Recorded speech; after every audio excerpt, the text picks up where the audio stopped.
श्री गणपति नमः। श्री गणेश की वंदना कर, जिनके स्वामी मंगल देव श्री राम भक्त हनुमान तथा उनके स्वामी श्री राम की आराधना कर, इष्ट देव का ध्यान कर, गुरुजनों को नमन कर अभिनंदन करते हैं आपका वरुण स्टोर द्वारा प्रस्तुत आज के लघु पंचांग में। यह लघु पंचांग हम नित्य प्रस्तुत किया करते हैं और प्रतिदिन प्रस्तुत दैनिक पंचांग जो 5 भागों में हुआ करता है, उसके पहले भाग का यह लघु रूप है जो आपके ही सुझाव के अनुरूप है। इसमें डेटा जो भी प्रयुक्त होता है दृक पंचांग से लिए जाते हैं, छवि तथा ध्वनि गूगल से ली जाती है और यह प्रस्तुति आप तक यूट्यूब के माध्यम से, यूट्यूब के सौजन्य से हम सफलपूर्वक आप पहुंचा पाने में समर्थ होते हैं। तो चलिए लघु प्रस्तुति की तरफ चलते हैं और चलने के क्रम में श्री गणेश की मन ही मन स्तुति करते चलते हैं ताकि इस प्रस्तुति को आप तक पहुंचने में न कोई विघ्न हो, न कोई बाधा हो, साथ ही साथ इस कार्य की सिद्धि हो, यह आप तक सफलपूर्वक पहुंचे। इसके अतिरिक्त इस विद्या का समुचित प्रचार और प्रसार हो और सभी का कल्याण हो। सर्वे भवन्तु सुखिनः, सर्वे सन्तु निरामयाः।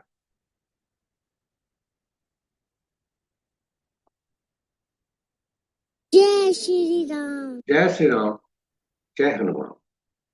पंचांग आम बोलचाल की भाषा में शुभ और अशुभ मुहूर्त जानने का एक माध्यम है, बिल्कुल सही है। किंतु पंचांग का स्मरण करने, श्रवण करने और अनुसरण करने से अतिरिक्त लाभ होते हैं। प्रातः उठकर, जय श्री राम, प्रातः उठकर यदि हम पंचांग के इन श्लोकों को स्मरण करें तो हमें पंचांग के 5 जो अंग हैं उनके लाभ, जो विशेष रूप से लाभ प्राप्ति होती है। और वे श्लोक हैं, उठी च श्री करम प्रोक्तम वारम आयुष वर्धनम नक्षत्रम हरते पापम योगम रोग निवारणम करणम कार्य सिद्धिम च पंचांग फलम उत्तमम।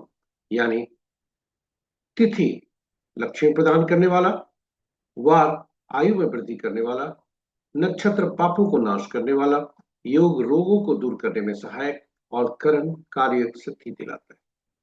इस प्रकार प्रातः उठकर यदि हम पंचांग का स्मरण करें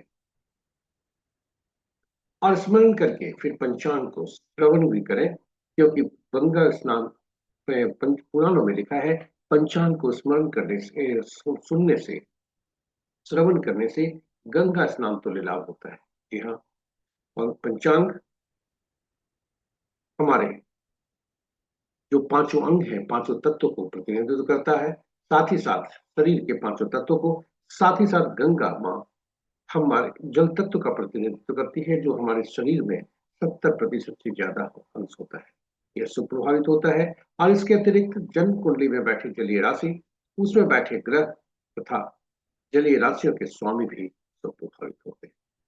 तो ये हमें स्मरण करना चाहिए पंचांग का प्रतिदिन प्रातः उठकर, और उसे सुनना चाहिए, श्रवण करना चाहिए। और साथ ही साथ पंचांग के बारे में कहा गया है कि यह हम सब के निर्णय क्षमता को सुदृढ़ करता है, आत्मबल बढ़ाता है। पंचांग प्रकृति और ब्रह्मांड की ऊर्जा के साथ संतुलन स्थापित करने में सहायक होता है, जिसके फलस्वरूप हम सबके जीवन में शांति, समृद्धि और सकारात्मकता का संचार होता है। अतः पंचांग का अनुसरण करके हम अपने जीवन को अधिक सफल और समृद्ध बना सकते हैं। इस प्रकार पंचांग का को स्मरण करके, श्रवण करके और अनुसरण करके हम अपने जीवन को अधिक सफल और समृद्ध बना सकते हैं। तो चलिए आइए पंचांग की महत्ता को समझते हुए हम सब पंचांग को प्रतिदिन स्मरण करें, श्रवण करें और इसे अनुसरण करें। साथ ही साथ प्रस्तुति को साझा करें अपने मित्रों, परिजनों तथा शुभेच्छुओं के संग, ताकि वे भी आपसे प्रेरित होकर पंचांग का स्मरण करके, श्रवण करें और अनुसरण करके अपने जीवन को अधिक सफल और समृद्ध बना सकें। इसी के साथ ही हम पंचांग के मुख्य भाग पर चलते हैं। आज का दिनांक 10 मार्च 2026, माह चैत, पक्ष कृष्ण, शाका संवत 1947 विश्वसु, विक्रम संवत 2083 कलायुग और कलयुग का 5126 वर्ष। आज का सूर्योदय 6:04 पर, सूर्यास्त 5:56। Sunrise at 6:04 AM and sunset at 5:56 PM। आज का दिशा शुभ उत्तर है, फिर भी इस दिशा में यात्रा करने को बाध्यता हुई तो गुड़ का सेवन करके यात्रा में सकता है। पंचांग के पांचों अंक इस प्रकार।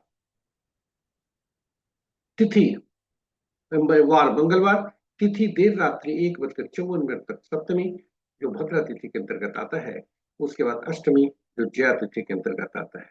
नक्षत्र रात्रि के 7:05 तक अनुराधा, उसके बाद ज्येष्ठा। और नक्षत्र का पद कुछ इस प्रकार। दिन का आरंभ होता है अनुराधा के तीसरे पद से, जो कि अपराह्न 12:21 तक होता है। उसके बाद अनुराधा का चौथा पद रात्रि के 7:05 तक, ज्येष्ठ नक्षत्र का पहला पद देर रात्रि 1:49 पर, और फिर ज्येष्ठा का ही दूसरा पद प्रातः 8:33 तक, यानी सूर्योदय के बाद। तो ये रहे हमारे पंचांग के हमारे नक्षत्रों की स्थिति। योग प्रातः 8:21 तक हर्षण, उसके बाद वज्र, और करण दिन के 12:40 तक वृष्टि भद्रा, तत्पश्चात देर रात्रि 1:54 तक भव, और फिर बाल। ये रहे हमारे पंचांग के पांचों अंक। महत्वपूर्ण मुहूर्त में के शुभ मुहूर्त में अभिजीत मुहूर्त दिन के 11:36 से 2:24 अपराह्न तक, अमृतकाल प्रातः 7:26 से 9:13 प्रातः तक, रवि योग प्रातः 6:04 से 7:05 रात्रि तक, और विजय मुहूर्त अपराह्न 1:58 से 2:46 अपराह्न तक। गोधूली बेला संध्या 5:53 से 6:18 संध्या तक, और निशिता मुहूर्त देर रात्रि 11:35 से मध्य रात्रि 16:24 तक। रात्रि में किए जाने वाले पूजा पाठ जब तक साधना तंत्र मंत्र आदि के लिए निशिता मुहूर्त श्रेष्ठ हुआ करते हैं। अशुभ मुहूर्तों में सबसे प्रभावी राहु काल अपराह्न 2:58 से 4:27 अपराह्न तक, गुलिक काल दिन के 12 बजे से 1:29 अपराह्न तक, यमगन प्रातः 9:02 से 10:31 दिन तक, वर्ज मुहूर्त देर रात्रि 1:22 से 3:09 देर रात्रि तक, और भद्रा प्रातः 6:04 से अपराह्न 12:40 तक, गणमूल रात्रि के 7:05 से 13 मार्च के मध्य रात्रि 16:43 तक। आज का भद्रा का वास स्वर्ग में है, जो कि शुभ है। इसी के साथ हमारे प्रस्तुति की अंतिम चरण पर पहुंच गए। यदि इस प्रस्तुति को आप पहली बार देख रहे हैं तो हमारे चैनल को सब्सक्राइब करें, साथ ही साथ नोटिफिकेशन बटन को दबाना न भूलें, ताकि हमारे हर प्रस्तुति की सूचना आपको मिल सके और आप उससे लाभान्वित हो। प्रस्तुति को देखने के क्रम में यदि कोई सुझाव आपके मन में आया हो जिससे हम इस प्रस्तुति को और बेहतर रूप दे सकते हैं, देर न करें, YouTube के कमेंट बॉक्स पर जाकर कमेंट जरूर दें, ताकि हम इस प्रस्तुति को और बेहतर आपके सुझाव के अनुरूप बना सकें। इसके साथ ही आज का आपसे आग्रह करेंगे, जो हमने आरंभ में भी कहा था, कि साझा करें प्रस्तुति को अपने मित्रों, परिजनों तथा शुभेच्छुओं के संग, और उन्हें प्रेरित करें पंचांग को स्मरण करने, श्रवण करने और अनुसरण करने का, ताकि उन्हें जो जीवन में उनका जीवन जो सफल और समृद्ध बने, इसमें हम सब एक माध्यम बनकर पुण्य के भागी। और अंत में मंगल देव श्री राम तथा पवन पुत्र हनुमान की असीम कृपा हो।